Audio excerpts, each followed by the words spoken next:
New sounds on Zoom as opposed to the old in Skype. Welcome back, everybody, to Detroit City Sportscast. We have a special edition of Detroit City Sportscast tonight. Garrett Comat's here, joined, as always, first off, by the man that makes all this fine production and finds new ways for us to be able to do the stuff that we do, Adam Hernandez. How are you this evening, rocking some vintage Tigers gear?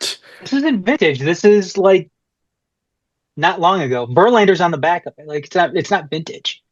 It's almost eight. That's vintage. It's 8 years, 8 years plus at Oh least. my That's God, that's vintage. not vintage. That is not vintage. Look, I have look, a vintage pullover in my closet right now. That is vintage. But go ahead. if we're talking about what hat he's wearing into the Hall of Fame, that's vintage. Yeah, Okay. yeah, That fucker that better is wear a Tigers hat in the Hall of Fame. very much so. As you can see here, we're not alone tonight. We're all repping Tigers gear. 364 days ago, we did our first Detroit Tigers season preview, capping off what was and what became a wild and memorable 2024 Detroit Tigers baseball season. We are back here for 2025. Adam and I can't do this shit alone when it comes to the Detroit Tigers. We had to pull deep within the Feldbush ranks because we have one brother for the Pistons and we have one brother for the Tigers joining us. The first Feldbush brother to join us on the Majors Detroit, Mike Feldbush, aka we know him and love him, Yowdy. My friend, how are you tonight? Welcome back. Oh, I'm fantastic. Thanks for having me here again. Absolutely. So Both Yowdy brothers are good. yeah, I mean, I love it. It's fun, Joe, is because there's different energy levels, especially when Matt is tweeting during the Pistons game, especially that game last night. Because holy shit! Oh, I didn't even see it. We just texted the family like, Matt, what on earth just happened? Vintage happened. For those that aren't sure what's going on, go check out the Majors Detroit socials. I'm sure Adam would drop footage of what was the brawl between the Pistons and the Timberwolves. Let's get into it. Much like last year, we're 3 games into a Tiger season at the time of doing this preview. A little bit more difficult of an opening series this year to say. Last year, we were in Chicago against a White Sox team that set the record for most losses in a regular season. This year, we're at the defending world champs who hit 9 home runs on us in the series. However, each game that the Tigers played in the 3 losses was competitive. Tigers had a lead in each of the 3 games, including game 2 going into the bottom of the 10th inning. So as we get ahead to now this 3-game series that's starting tonight in Seattle and towards the rest of the season, gentlemen, ask you, how are we initially feeling upon this series? Are you coming out of this with some more positive thoughts, more like grave concerns, or is there just a lot of like, hey, this is early days, we still need to have some time to see what this team before we know more about this team? Yowdy, if you want to go first. Yeah, I mean, I think it is fair to approach this as we did start off the season against arguably the best regular season team in history. Yeah. So we do have to approach it that way. But also, like, we did not hit with runners in scoring position. Like, there are very clear offensive holes that we didn't solve in the offseason. They were problems that we were there last year and we're here again. Like, we can't rely on pitching. And the Dodgers show that. Yeah. Maybe the modern day version of Murderer's Row. More than that. Yeah. It's like, yeah, if good Lord. Adam, what about you, man? I mean, I echo the same sentiments that Yowdy just mentioned. I mean, the Dodgers already got a 2-game head start to playing meaningful games. Yeah, they're not playing cold. Like Yeah. Yeah. I mean, obviously starting out in Japan against the Cubs. I mean, I'm disappointed in certain aspects. I'm bitter about that second game. I think we should have won that second game. I thought that was a terrible call, I don't know what we have instant replay for if you're not going to call, was it Margot safe at that point? Called safe. called I safe, don't know but how then you over. I don't know how you overturn that. That's the Yeah, thing. I just don't know It's how too you do it. close. Um, I thought they played well. Obviously, the runners in scoring position. I mean, story of our lives when it comes to Tigers. Being Tigers fans. Especially these past, few seasons. It's not something they addressed during the off season, but it's something that we're gonna have to continue to deal with. It's something that AJ Hinch is gonna have to continue to deal with. Um, but I am. I mean, what can you say though? I thought that they were competitive. Um, I don't think the Dodgers aren't a team that you're going to solve in the first three games of the season. So, I mean, what more can you say? Fix the problem you have with when it comes to hitting with runners in scoring position. Um, I think ultimately though they're going to be fine though when it comes to as the season progresses. So we talked about, as you mentioned here, being able to make moves in the offseason, which the Tigers really didn't do too much at all batting wise. The only one that they did do as main big move as far as the bat goes, incoming from another team, really, that's a couple actually. Well, Gleyber Torres, who, as announced, was today, was on the 10-day IL, retroactive to Saturday, and called back up as Justin Henry, who was leading off tonight. Then we had, I'm forgetting, is it Adam? I'm forgetting the first name. Is Emmanuel Margot? That Yes. who I thought had a great two games that he featured. He played Saturday. I'm trying to remember if he played Saturday. There was so much sports. I'm drawing blank now on Saturday. I know he played Thursday. I know he played Friday. He was great on Friday, great on Thursday. Trying to remember if he featured in the lineup on Saturday or if they did a full swap. I think Um, you're right. It's Saturday, wasn't it? Yeah, because I know they Dodgers working with a right-hander on the mound Saturday in, Suzuki Sasaki. So, um, but other than that, the questions that I suppose somebody that we did have that struggled mightily last year, um, we were concerned, but wondering was he going to make the lineup on opening day? Turned out he was. That was Spencer Torkelson. Um, Started off opening day, 5 plates, 5 trips to the plate, 4 walks, 1 solo shot, which I thought that was the most inside home run we were going to hit all series until that Gleyber Torres home run Friday, which is probably why he's on the 10-day IL. So let me ask you this, guys. Spencer Torkelson hitting 444, roughly so, after this first series. If he keeps this up throughout, puts up 2023 numbers or even exceeds that, is that the equivalent to a new signing?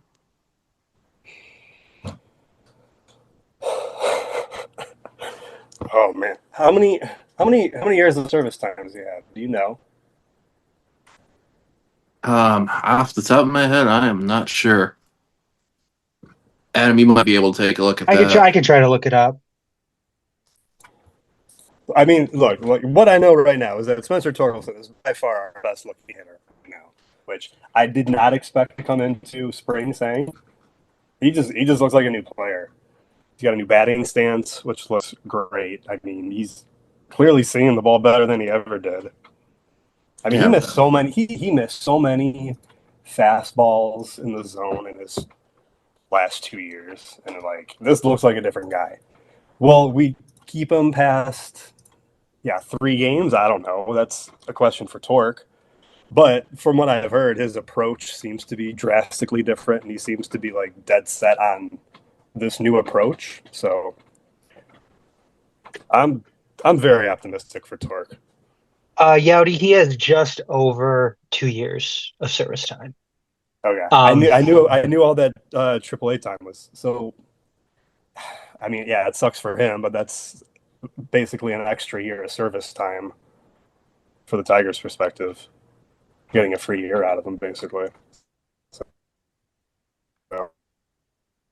I think if this is motivating for me. I just seem like to stand like how patient he was. Because my first thought is And I think that was the approach to the Dodgers. Snell in game one, Yamamoto in game two, Sasaki in game three, of try to make him chase, try to get him stuff at the knees, try to get him, a little bit out, dip in and out. And this, like I said, the stance, and it just seems like whatever the fuck he did in the off season, give us some of that, man. That's like, Yeah, I don't know what he did with his stance. As soon as I saw it, I was like, that is a new stance. That man is standing differently. yeah. And I But think his it and I think works. his access point too in the swing. I think there was some mechanics that somebody was talking about way back when training started, like where he's putting the bat, where he's making contact, how up and down in the swing. So, Adam, what about you, man? How are you like taking that in? I hate making judgments on players 3 games into, the season. Just because it's so early. I am encouraged though, from obviously this first series. It is encouraging to see. Obviously, it's better than, seeing him go one for whatever. I am I do want to wait though, especially on Torque, just because there were some things that he said during the off season, as far as his approach at the plate went. It sounded like he was kind of taken like sort of like an old school mentality with everything, where he was like, "Oh well, what I do is hit. This I'm a hitter, and this is just what I do, and I'll figure it out." And he really wasn't getting into the mechanics of anything. It wasn't really a reassuring approach. It seemed like to what he was doing during spring training. So I do want to wait. I want to wait and see what things are going to look like with him as the season progresses, because um, he's still very much a young player, and I still have um, nightmares when it comes to guys, thinking about guys like Chris Shelton and Brennan Bosch. Not to say that uh, Torque is going to be that. Um, Torque has a little bit more of a track record coming up through, the minors and everything when it comes to hitting the ball. But we've certainly seen how guys play the first half of the season as opposed to the second half, especially once, pitchers have that second and third look through the lineup when, they have all of that, first half of the season video on you. So we really have to see how things progress with Torque. We have to see how pitchers and opposing managers, choose to pitch to him, moving forward. So it's encouraging to see him, the start that he has had, but especially like a guy like Torque, I want to see how he progresses throughout the season. I want to see how he makes adjustments, because that's everything. It seems like when it comes to, hitting hitting in the major leagues is how you make your own adjustments moving forward, how you make those adjustments when it comes to other aspects of the game, when it comes to other, pitchers, when it comes to other managers making those adjustments to you. So that's all I want to do with him. And again, it's just too early to make any And if he's final going to be adjustments. if he's going to be DHing too, like he has to be Oh yeah. producing offensively. It's not like first base where you can Mhm. not that he's the best, but you can't rely on like, oh look, I'm a good picker. No, like you got to produce. Yeah. And Right. And I think he's actually going to be back at first tonight with Malloy, Justin Henry Malloy opening up at DH. yeah, I would expect Colt to slot. Yeah, Colt's in second tonight. I'd expect him to be there for the next week and a half. I'll Adam. I know you're not as early on that, and we talked about. So I'll center this mainly to Yowdy right now on this one. We talked about Torque having a great upside so far in this first weekend series. Um, One or two others that you might have been like, hey, from what you've seen, you're feeling really, really good about, and and if there's one or two guys that you're like, is this just the opening series slump, or are you like downward trajectory? You can go ahead, Yagi. As far as hitters who have exceeded, I'd definitely Dingler. I mean, he looked good in spring. He looked really good in spring. He's it seems like he's kept that up so far. I mean, he got a home run already. I think he only played the one game, but I mean, he looked good. Six looks like 6 at bats and 2 so far, so he might have came in as a Okay. pinch on Saturday.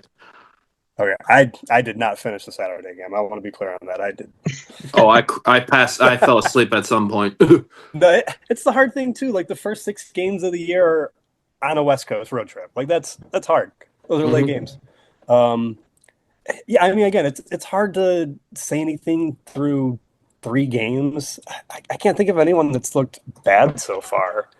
I mean, we've faced 3 really good starters. Obviously, we drove Sasaki out of there, but like, this is also not a bullpen to even be able to make a really good judgment against. I mean, Colt has looked a little off from what I saw. 0 for 10. He looked late. Like he just didn't look like he had timing down, but again, one series. So He did get on base a couple times with walks, so there is some patience at least for at times on there, but 5 strikeouts.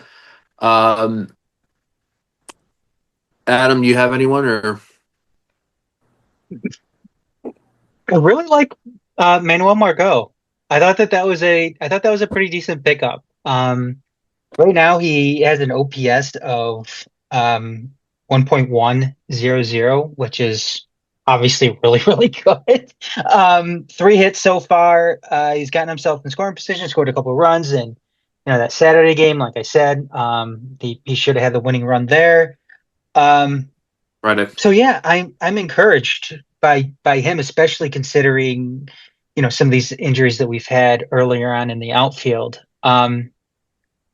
Also, I mean, it sucks he's out tonight. He has that left oblique strain, but Gleyber Torres has looked pretty good to start the season. And as far as pitchers go, Jack Flaherty, I thought looks okay in his first start of the season, playing his old team. So again, earlier on in the season, right now we're just looking at that first series. Uh, So yeah, I again, it's so early, but there's obviously been a few guys. McKinstry hasn't looked bad. Torkelson obviously has looked good, which is encouraging for him.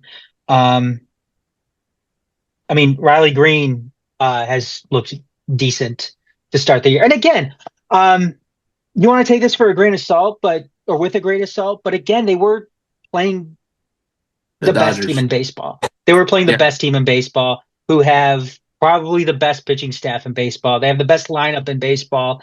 So, I mean, when you see some of these numbers, when you see some of these OPS numbers, when you see some of these slugging percentages, it's encouraging. It's encouraging to take from. I mean, look, Zach Despite Snell's them. got 2 Cy Youngs. Yamamoto has 3 of the equivalent in the MPB. Like we are facing very good pitchers. Our great relievers, great top to bottom. relievers. Yeah, great relievers left and right.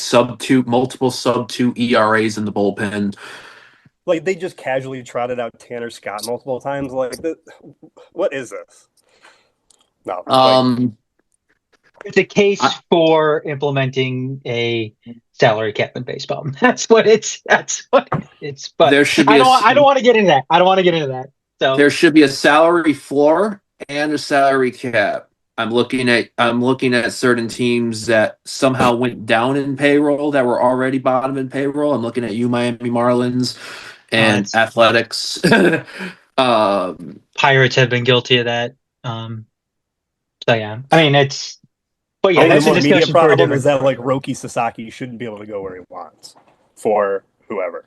Mm. Like if the Dodgers and the Pirates should not be on equal footing to get Roki Sasaki. Like let's be clear on that. Yeah, man, without a doubt.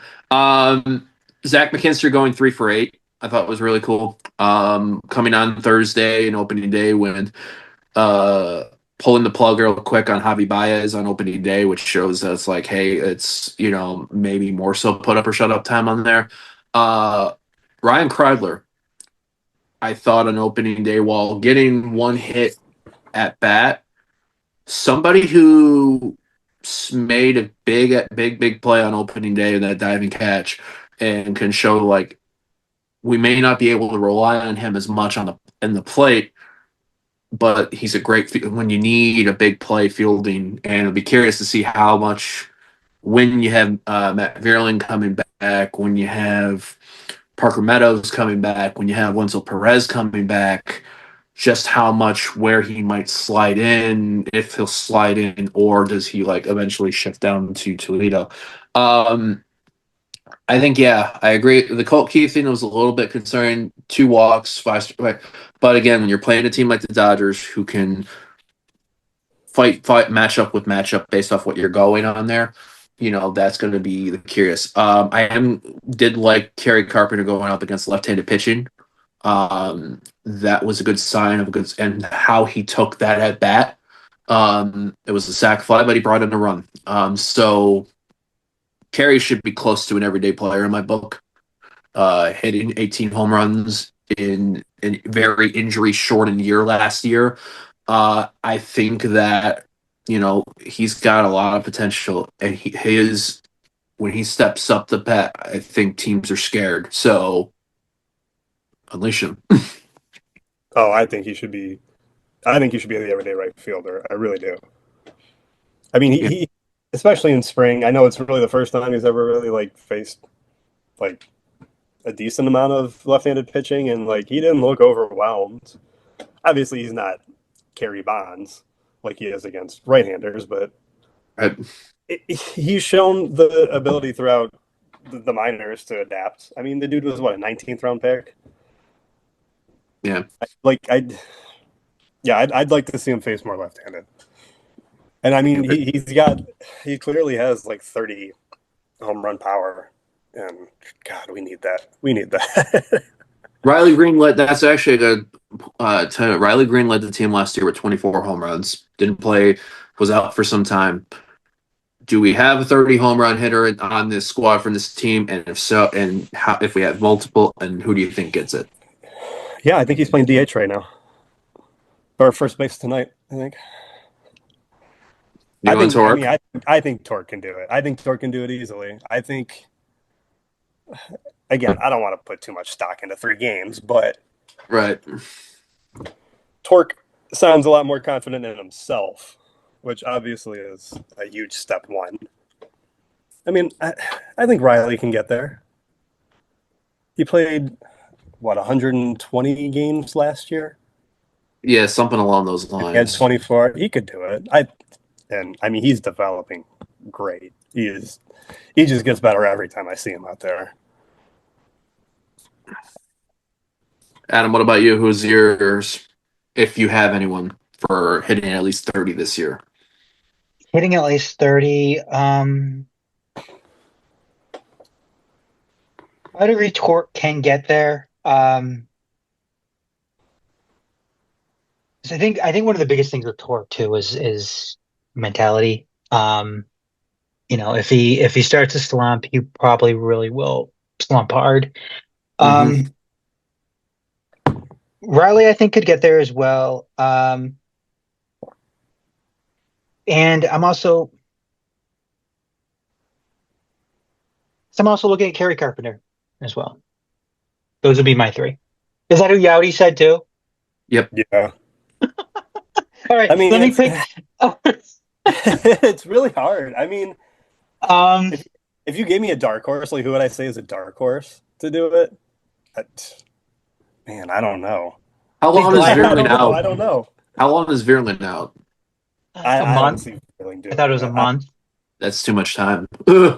Even with Glaber would have been. I would have said Glaber, but I don't know if he's gonna. I don't know how much he's gonna play. Did he bring any of those bats from the Yankees? If he brought any of those bats from the Yankees, then he brings the torpedo bat. Dude. Get him some torpedo bats, and maybe he could do. I think those are probably the big 3 though. Green, Torkelson, and Kerry Carpenter. I mean, but that's part of the problem though with the Tigers. I mean, they can't hit with runners in scoring position, so of course they're going to be limited in guys that can, that have that potential to hit 30 home runs, and those are the 3 guys right now. I mean, Hmm. Parker Meadows is on the shelf, but he sure as hell isn't going to hit 30 home runs this season. Uh, You get 15, 20 out of him, that's a great season for him. But yeah, he's gonna so have nerve damage in that arm. Yeah, So I think we have a lot of 20 homer guys. Which, I mean, I think I'd rather have a bunch of 20 homer guys over 240 homer guys.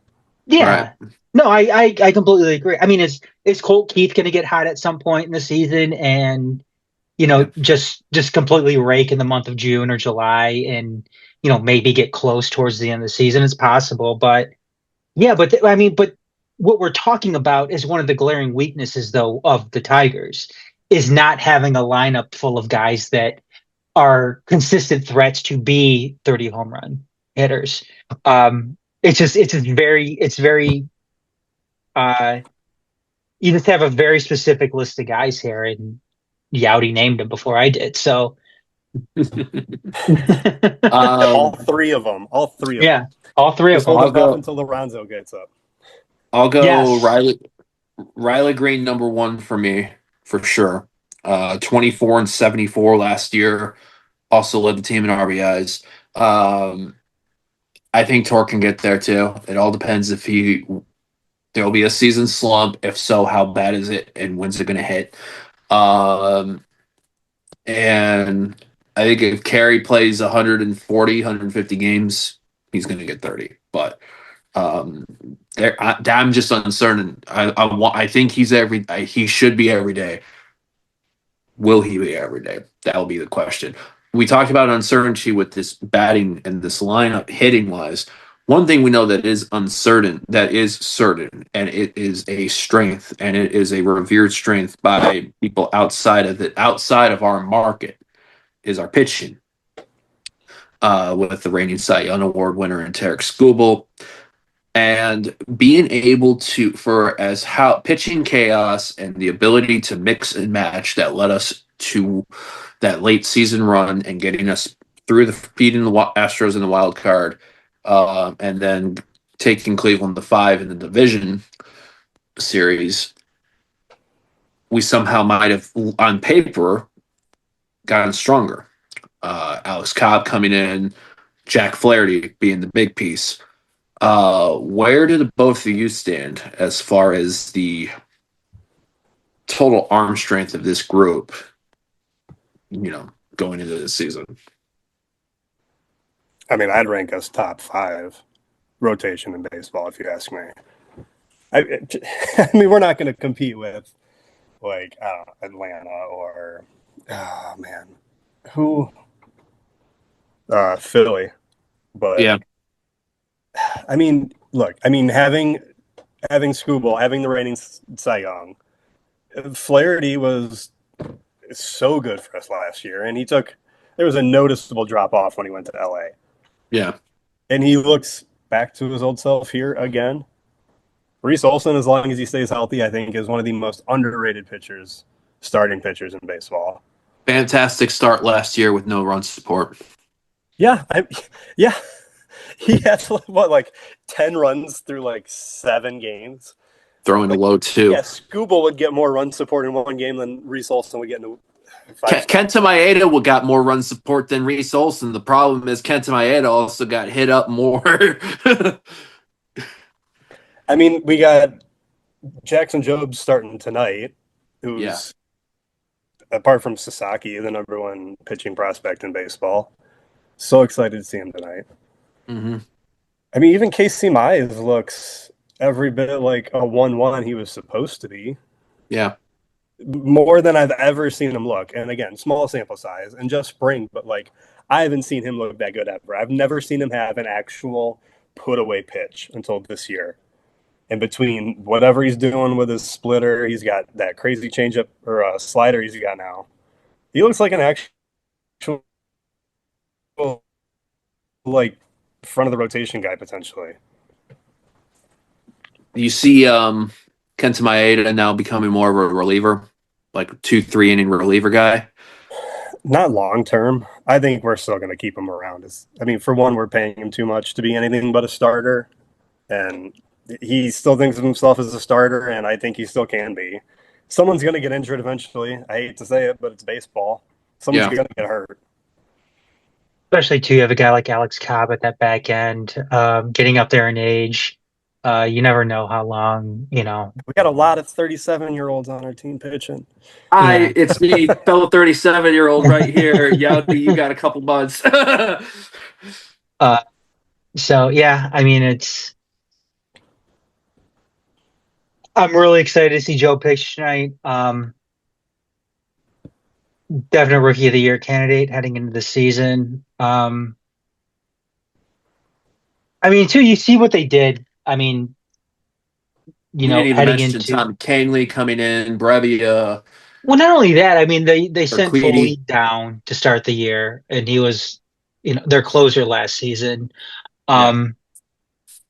Chafin was sent down, but I don't think Chafin was ever a real threat to make the big league roster. I think he knew that too. So, Yeah, and it's good to have him as there. absolutely. Absolutely. And we still have those two guys down in Toledo right now to bring up whenever, Lang will be back at some point. yep. Cobb will be back at some point too. But I do like what you said about Casey Mize though, Yowdy. I thought he was going to be gone this offseason.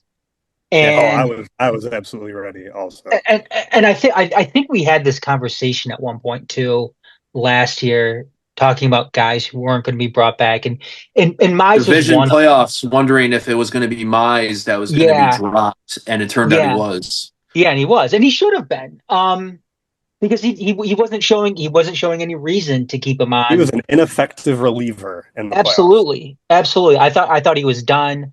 Um, But yeah, I mean, seeing what he's been able to do during the spring, and again, like you mentioned, small sample size, but it's things like that. I don't know if it's the Chris Fetter effect with Casey Mize, but he's going to be vital for them moving forward too, because you never know where you're going to have to plug him in at. If he's going to have to be a long relief type of guy, if he's going to have to be plugged in as a starter, who knows? But it's good to have that option. For the rotation or in the bullpen. It doesn't matter. But obviously, pitching is the strength for this team, and it's going to have to be the strength moving forward too, just because of some of these glaring weaknesses when it comes to what they're able to do, what they're able to produce offensively. So, um, yep, pitching is going to be a strength. I think Yachty, you're right. They're probably about top five in the league. I'm sure there's going to be some arguments too on maybe whether or not Kansas City is better than them. Um, but yeah, I'm comfortable with saying at least, at the very, very least, they're top 10. At best, they're a top five staff in the entire league.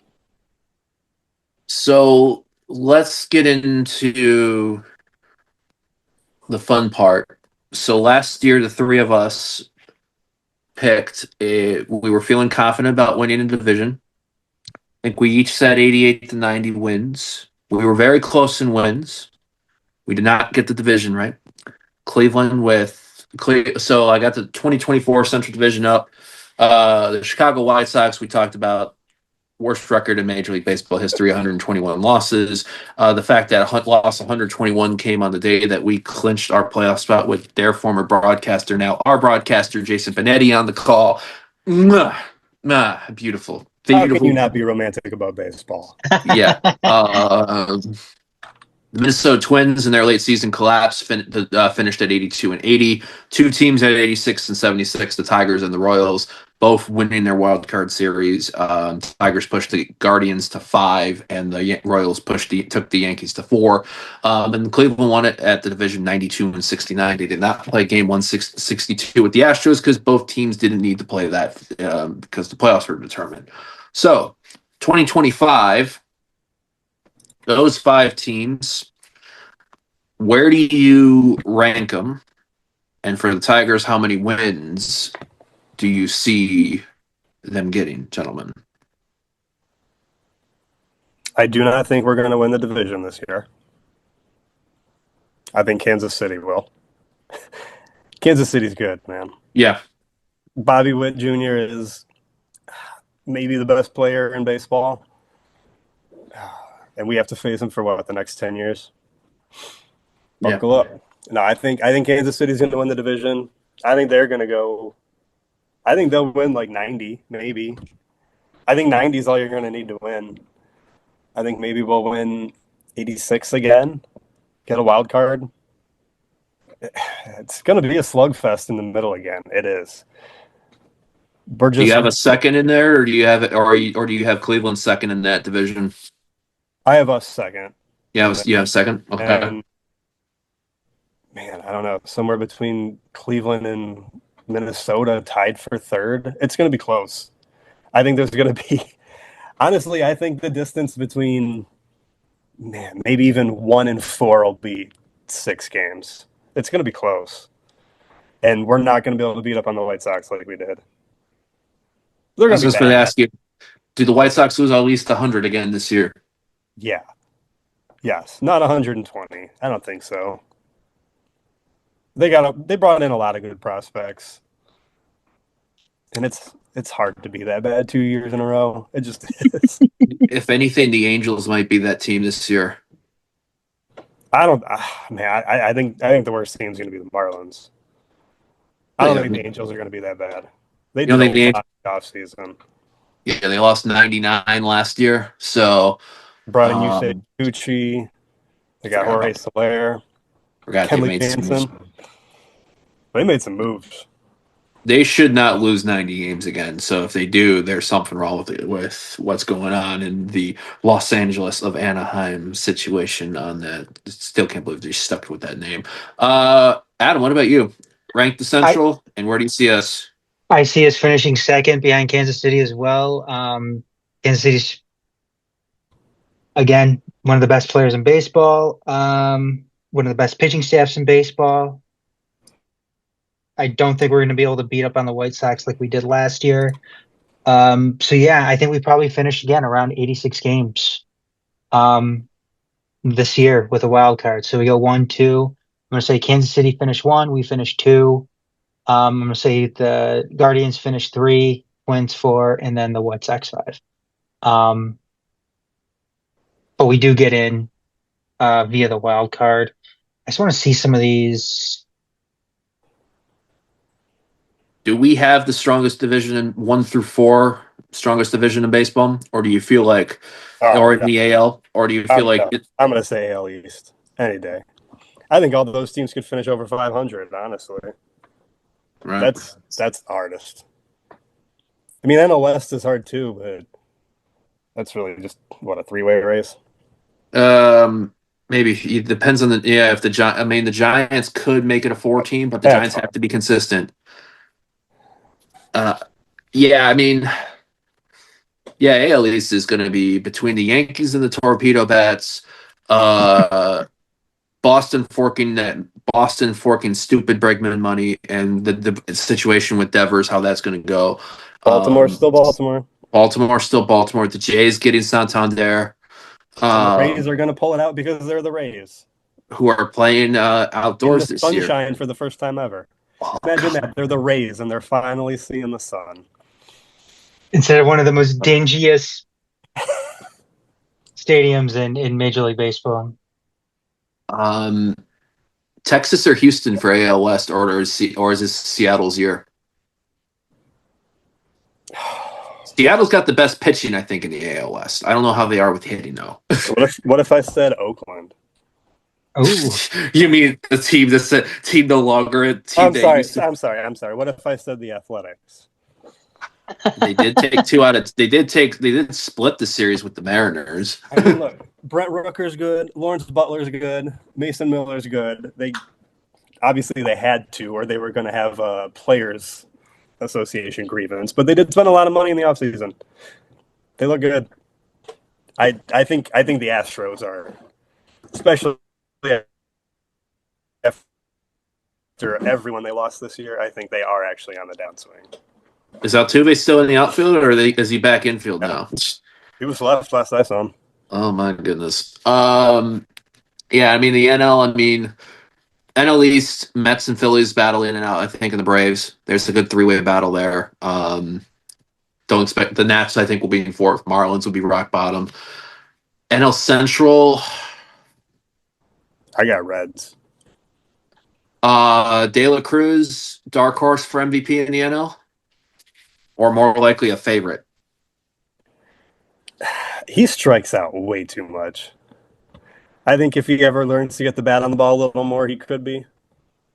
But he strikes out way too much. Um, But I do love him. I love Ellie. Reds, I think will. Never Yeah, underestimate Terry Francona. yeah, yeah. I forgot he said Cincy now. Reds. I think Reds, Brewers, Cardinals will be my three that I'll try to battle it out the most in this NL Central. The Cubs will be interesting. I think the Cubs are going to be interesting. The Brewers did not look good. I watched a few games and they did not look good. They lost a lot. Yeah. Um, Manny Margot maybe turned out to be their biggest loss. I've never liked him, but I'm a certified Manny Margot lover now. He was one of those Yeah. guys that was just like annoying. He was like one of those guys you just thought could be so much better, and he just wasn't. But he looks good in the outfield, which is what we need right now, and we need that in America. So, NL West, Dodgers winning it. yeah, That's going to be fun. I want to see how close Arizona gets to San Diego because I think San Diego's the number two. But I do want to see how close the Deep Diamondbacks make it with. I think Arizona is going to be number two. You're going. Here goes Arizona number two. Okay, it's going to be fun. It's going to be fun. White A lot Sox. of teams this year, man. White Sox are going to lose. So my AL Central five. The White Sox are going to go 61 and 101. That'll be my guess there. Not enough to get over the 100 loss hump, but I think they made some strides. The Twins, that's going to be real interesting. 82 and 80 last year collapse. I think I'm going to have them 75, 87. I can't believe they brought back Rocco Baldelli. I thought he was going to be done after what happened last year. That's as a choice. I mean, I guess they weighed the injuries were more not his fault. Right. Guardians 85 and 77. They are going to be a difficult out for many teams. Can Clase have the season he had, especially after the rough playoffs that he had? I don't think so. Hasn't had it this year. Shane Bieber, how long's he out? Did he start on the IL? I think he did. I just gave him that 1-year deal too, didn't I? Here I got it here really quick. 15-day. Retroactive to March 24th. So I guess like another week. All right. Not too long. They have Stephen Kwan. As long as any team's got to go up against Stephen Kwan, who had our number every at bat in that division series. Dude, and they got Carlos Santana back, who has also historically had our number. And Jose Ramirez, who's one of my. I don't like saying this for Cleveland, but Jose Ramirez is one of my favorite players to watch in a game. He's so good, man. He's out. So you got injured? I did not see he got injured. Yeah, hurt his hand sliding into second the other day. Oh God, nuts! So they went 192 last year. I think they'll win 85, and they'll be in the hunt for a spot. I'm going 88 for us. Not as around the same thing. I don't think we'll need a big late run at the end of the season. But for our sanity, I hope not. 91 and 71 Royals. Good rotation, hitting in decent relief, hitting that can get you in so many different ways. Witt, Perez, Renfro, Calvin Biggio. For me, yeah, they have so many options. Belvies is ageless. Yeah. So, I mean, I do wonder what Mark Canha is going to provide for that team this year. Like, Is it like that one late vet spark, or is it somebody that's just going to get you 10 to 15 home runs, and that's all that they need from him this year because, they have other options. Um, but yeah, I think 88, and I think we get a wild card spot for us. I'd love if we got more. I'd love if we cracked the 90, but I don't think we got the bats for it. Um, Love to be proven wrong, though. Last question I'll have for you, since this will be more of an immediate one, talking about the month of April. So we got the Mariners for 3, and then we are home 3 against the White Sox this weekend. Yankees for 3. Then we have, I'm bringing up the schedule. Then we have away day 3 Minnesota, 3 in Milwaukee. Then I think we got a 10-day homestand, 4 against the Royals. And we got San Diego. I'm trying to think who else we have. I'll top of my head as I'm waiting for this. And then we are at Houston to end the month. Is there a series in April that you're looking for, that you'd be paying attention more to than others? Definitely New York. Definitely that Kansas City series. Baltimore's the other 3 in that 10-game homestand. Yeah. Man, that is a hard April. Mm-hmm. It is a hard April. It really is. Yeah, I mean, look, historically we've been terrible in April. So I think I really just want to see, can we finish April over 500? I know we did it. We did it last year, I think.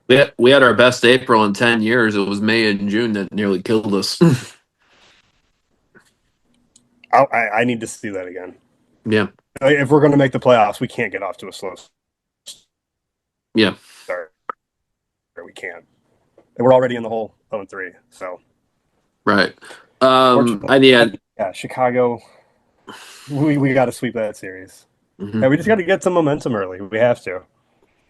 If I remember last year, our April was White Sox for 3, Mets for 3, Athletics, Pirates, Twins, Rangers, Twins, Cleveland. I think that was the 3. That was our April series. So this is a lot harder. Chicago, New York, Oakland, Pittsburgh, Minnesota, Texas, Minnesota, Tampa, Kansas. That was a harder series. This is a much harder April this year than last year. Absolutely. I mean, we have the one series against Chicago. Other than that, I think everyone is probably an above 500 team. Yeah.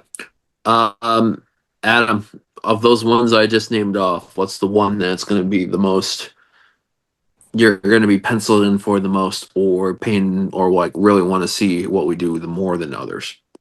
It's going to be the Kansas City series. I think that's going to be the one that sets the tone, especially since, they're, according to us, they're going to be the favorites to win the AL Central. So it has to be that Kansas City series for me.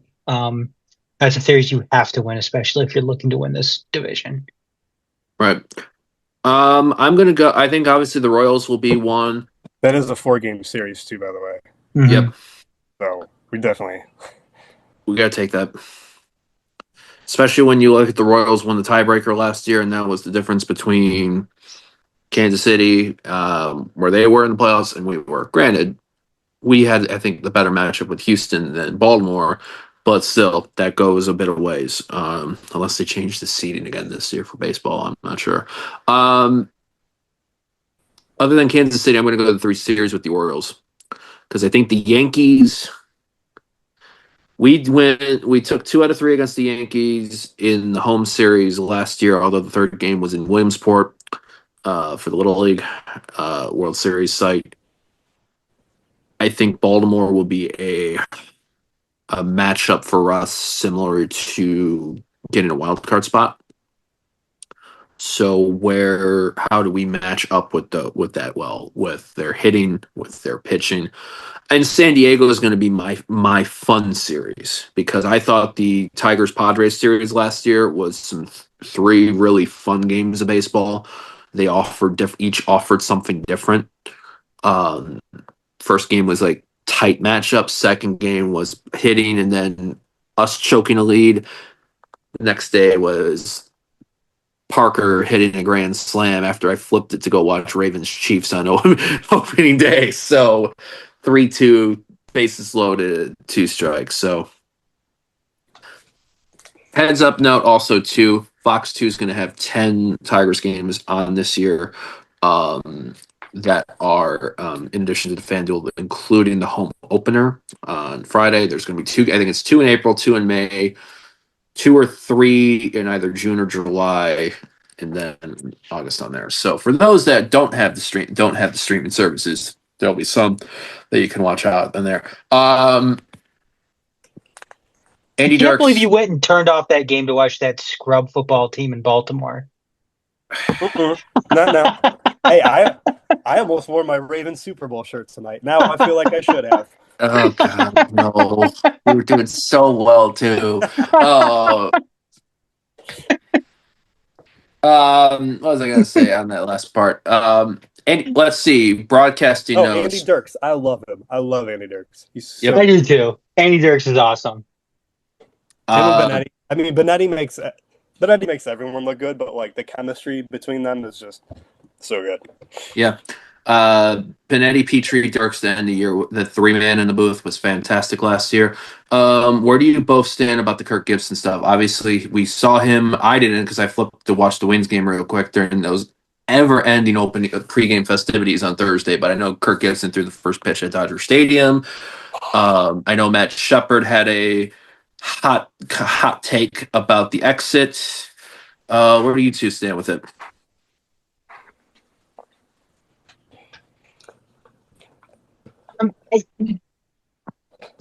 I don't know what happened behind closed doors. I mean, you can probably see why they wanted to go in a different. I mean, the guy has Parkinson's. I don't know what stage, he's in with it right now. I don't know what his doctors have told him. I don't know. I just don't know those conversations that they've had with the team.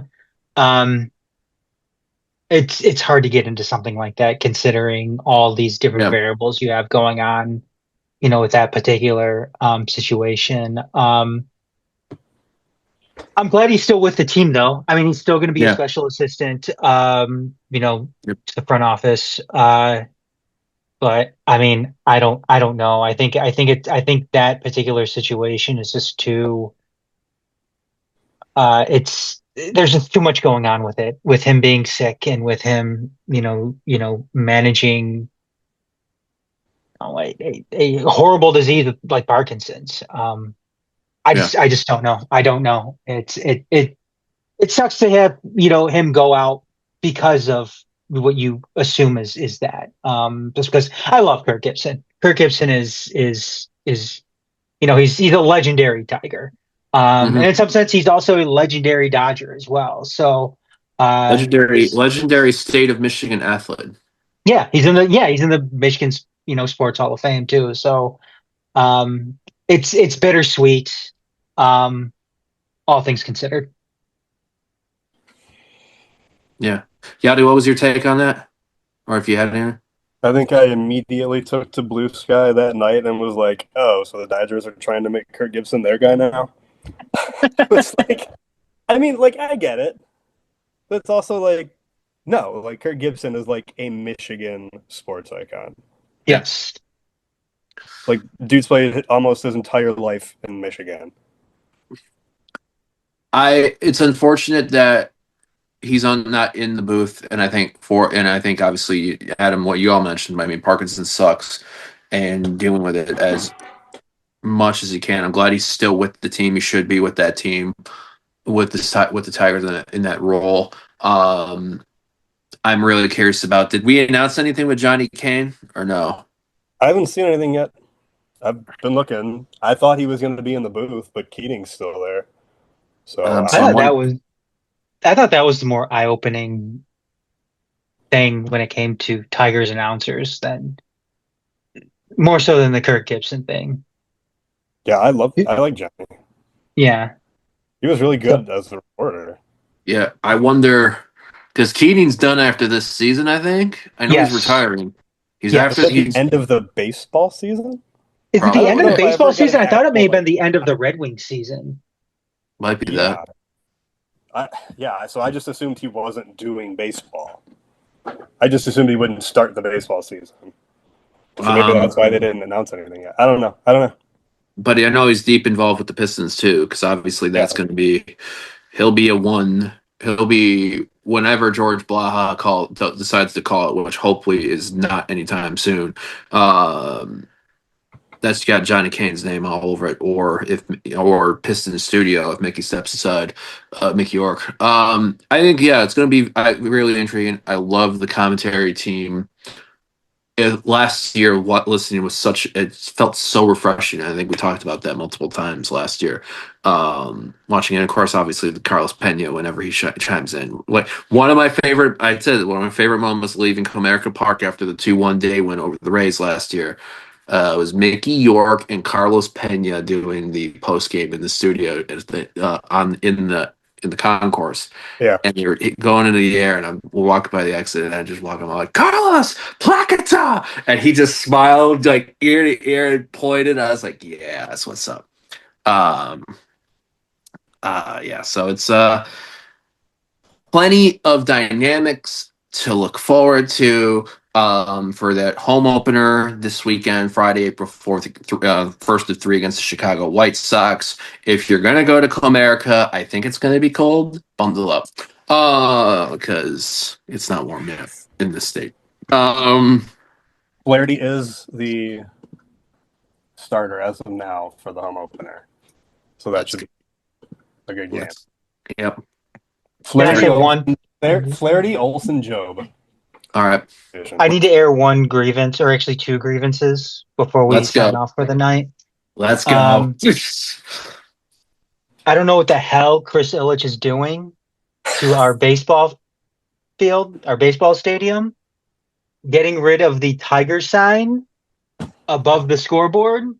First of all, you put in that massively overdone scoreboard with that weird configuration of screens was bad enough, but you get rid of the Tigers above the scoreboard, and then you get rid of the keyhole in the infield. Yes. That is that is unforgivable. That was something that was so specific to Comerica Park. It's such an old school aspect that I think that they were the only. They may have been one of two. I think Arizona had it, and then they got rid of it. But yeah, Comerica and the Tigers were the last one. Yep, and we got rid of it for no reason. No reason whatsoever. I heard some fan trying to say some bullshit, give you some bullshit explanation, like, "Oh, well, it screws around with the infield and the speed." It does not. It's a strip of dirt in the infield that has zero impact on ball speed. Traveling through that infield. Was it Scott Greenberg Scott Greenberg or the Illich CEO, whoever it was, that said that, or one of the times that said it was a player's decision, which is probably a cop-out move. Blaming the players is a cop-out move. Absolutely. I've never heard them say anything about it. I know for a fact, I've read an interview with them where they absolutely hate it when they cover up the whales. Yeah. I know that the Comerica Park signage deal for a bit used to be an old factor of naming rights, was when they years ago to the deal, and there was apparently it was something to do with a new sign, but at the same time, like for the sponsorship. But if people love the Tiger sign so much, then maybe you take a little bit less money from Comerica and try to work something out to appease the people on there, because that Tiger sign was fucking dope. Now it's fine with them getting rid of Comerica as a sponsor. They're not even in Detroit anymore. They're not even. No, they're in Dallas now. Yeah. Yeah. But you know what? I don't know if this would ally them, but no, I don't want them either. Can we not let Banks just? All of this would have been more palatable, though. It would have been more palatable if they were actually spending money in the off season. If they went out and got like 2 or 3 bats during this offseason, bringing back Jack Flaherty, and they're like, "Oh, hey, by the way, we're gonna replace the Comeric or the Tiger sign out on top of the scoreboard. Okay, you still suck, but I'm not gonna, curse your name as much as I would have. At But least put a good name up on that scoreboard. Mhm. Like put a good name up in the lineup. That's fine. yes, No, Yeah. no. it's just Chris Ilitch doing shitty Chris Ilitch things, and he is further cementing himself as the worst owner in Detroit sports. I asked my coworker this question, and I think I'll ask you the both in here because Yowdy, I know you're a big hockey fan like us. The first, which will be the first game that you will hear us sell the team chant for an Illich run team? Red Wings game or a Tigers game? I think it's going to be Red Wings just because they're going to be the only team not making the playoffs in Detroit at this point. Mm-hmm. And I mean, look, Red Wings fans are Red Wings fans, man. I don't. And he's not his dad. He's not. Yeah. Everyone knows that. I'm gonna go the opposite. I'm gonna go Tigers. Oh shit. Because I think Tigers do have a really good. See, the thing is, they both have really good. The Tigers and the Red Wings have really good farm teams. Um, Tigers are the best Tigers have farm one of team in the baseball. Tigers have arguably the best farm team in baseball. Red Wings have a lot of really good players coming up, and I think the Red Wings are going to make the playoffs next year. Um, No, Tigers have an excuse why we're not spending money. We made the Oh, look at playoffs the in guys we got spite coming of up. Chris Look at the guys we Illich. got coming up. Red Wings don't have that excuse. I mean, they do, but I don't know. I've been agreeing with Yowdy all night. I just think for the sake of being different, I'll go with the Tigers. We might as well put this debate up for sickos when we chat with the sickos when we chat with all of them next. Um, I think we made the playoffs in spite of Chris Illich last year for the And that was the Tigers. downside to it because I know what his Yeah. argument probably was to Scott Harris. Well, we made the playoffs with these guys. Why do we need to spend any more money? as soon as I saw that was like a point on like MLB TV and like all the shows, it's like, oh, the Tigers are doing all this with a payroll less than what Josh Hader or whatever. That's not cool. That's not sustainable. Way to fuck it up for us, paid. guys. I don't want to have a roster of guys making 700,000. No. Jeff Passan showing up in a Kansas City sports hoodie, but saying we're going to win the division. It's like, oh boy. Look, I don't blame him for hedging his bets. Jeff Passad has got his great tweets, and when he wants to take down somebody on a sports take, he's great. That might be a good thing to put up on the poll, like in these next couple weeks. I really think we can see the outrage of. I wanted to see where people's heads at are on this because it is a very interesting time. Like I get both takes on here because the Red Wings are the second longest, and they should not, with the hole they dug themselves in this year, get out of it and make the last spot in the Eastern Conference playoffs. They're not going to get the first wild card spot. If they get the second, it's because other teams fucked up and they won enough. But if they don't, it'll be 9 years, and the only other team with a longer streak's Buffalo, which is unacceptable. Tigers, on the other hand, take a look at what Mike Ilitch, how much he wanted to win a World Series and how much he spent out of his way. Maybe didn't get it completely right. Jordan Zimmerman, Justin Upton, for example, in 16, not keeping Scherzer. But the attempt was made. We're the only team really that's ever spent in the AL Central. Like, really. Yeah. That's true. Like, to this day. Royals last year for pitching, but even then they traded. They made moves. They made acquisition moves, and now I mean, like Bobby Witt's their biggest, but even that was an extension. Yeah, I think it's we're the only team that really spent money, and that was like Mike Ilitch.